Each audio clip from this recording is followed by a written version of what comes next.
Hi. So today is day 2 of my 21-day fast, and as promised, here's my update. So I haven't eaten anything today as well. It's been a successful day. I'm continuing the fast and I'm feeling great.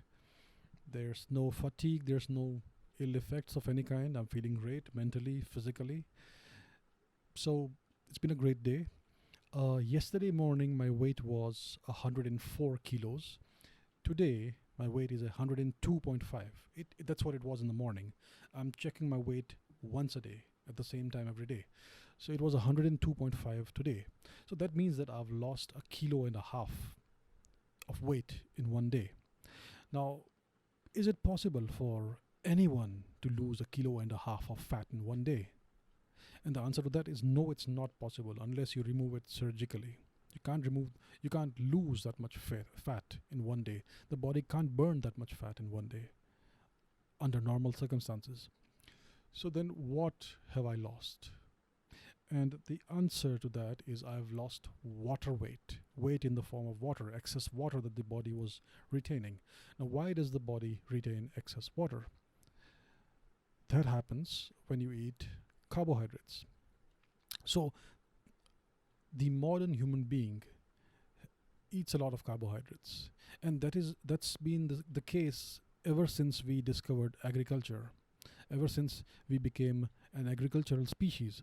So a long time ago, our ancient ancestors used to be hunter-gatherers.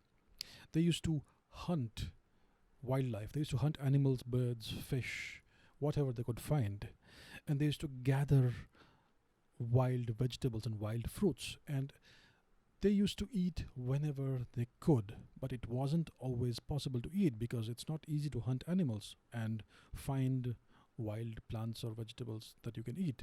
So their diet was very intermittent. They feasted when they could, they ate when they could, and sometimes they went a few days without eating. And plants are mostly carbohydrate, but they contain a lot of fiber. They are a different kind of carbohydrate. They are very fibrous. And animal meat is mostly protein and fat. So that's the kind of diet they had. Very little carbohydrate, lots of fiber, lots of protein, and lots of fat whenever they ate. So that's what is today known as the ketogenic diet or the paleo diet. There are differences between these two, but there are similarities as well.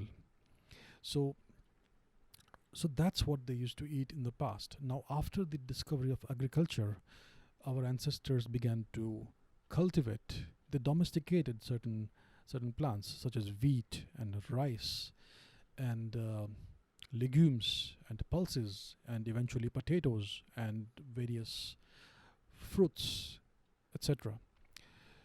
So what happened was that this is when we started eating carbohydrates as our primary source of energy, as our primary source of food.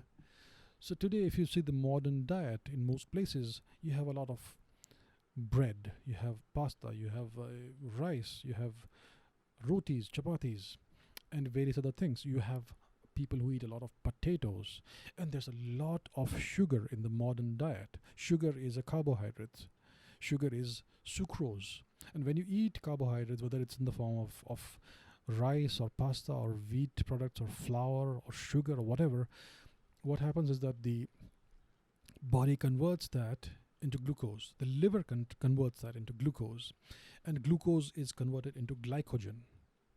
And this glycogen is stored in the liver and in the muscles and in the bloodstream.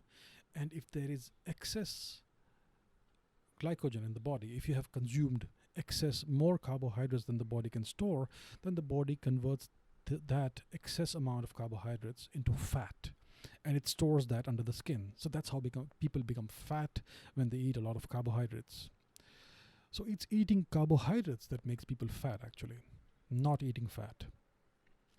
So the thing is this: for every gram of glycogen that the body stores, it needs to store an additional 3 grams or more of water, depending on the person, depending on your particular metabolism, genetics, etc. So for every gram of glycogen that the body stores, there's 3 grams of water. And when you stop eating carbohydrates, what happens is that, so here's the thing. The body uses glucose and glycogen as its primary source of fuel, as its primary fuel to burn for energy, because glycogen and glucose provide fast burning fuel. They are fast burning fuel. They provide energy quickly when you need to. So if you are a sprinter, for example, it's always good to eat some sugary sweet or something like that a few minutes before you go for your main event, because that's going to give you that explosive burst of energy when you need to sprint. And fat is something that burns slower, so it's a slow release fuel. It releases energy slower than glucose, but it doesn't give you that rush that you get, the sugar rush that you get when you eat sweet things or when you eat starchy stuff. So the body, so as long as there is glucose and glycogen in the body, it's not going to burn fat. Now when you stop eating carbohydrates or when you start fasting, the body starts burning up all the reserves of glycogen and glucose it has within itself. And when all this fuel is burned up, all that excess of water that was stored in the body is no longer needed. So the body gets rid of it. And that's why when you fast or when you stop eating carbohydrates, the first thing you find is that you lose weight in the form of water. And that's also why you find that when you eat sugar, lots of sugary things, or when you eat starchy food like pasta and bread and all that, when you do that, you feel bloated. It's not just the food, it's the excess of water that the body has to retain in order to store the glycogen. So what's happened to me today is that I've lost 1.5 kilos. Most of it must be water. So that's what's happened, and that's the reason why I've lost weight. And yeah, so what else am I doing? I am, like I said yesterday, I am taking multivitamins. This is a multivitamin I'm taking. It's a standard issue multivitamin. I'm also taking 1 scoop of this. This is a BCAA product. It's a standard issue BCAA thing. I usually use it as an intra-workout thing for my gym, but there's no gym today. There's no gym right now. All the gyms are closed. So I'm using this as a source of electrolytes. So what you do is you take 1 scoop of this, you dissolve it in water, and you drink it. So when you dissolve it in water, this is what it looks like. This is watermelon flavored BCAA. It contains electrolytes, and that's why I'm drinking it. 1 scoop per day. So that's what I'm doing. I'm doing well so far. It's not been tough. It's not been challenging so far. Let's see how it goes in the days that come by. All right. Thanks for listening. I'll see you tomorrow. Bye.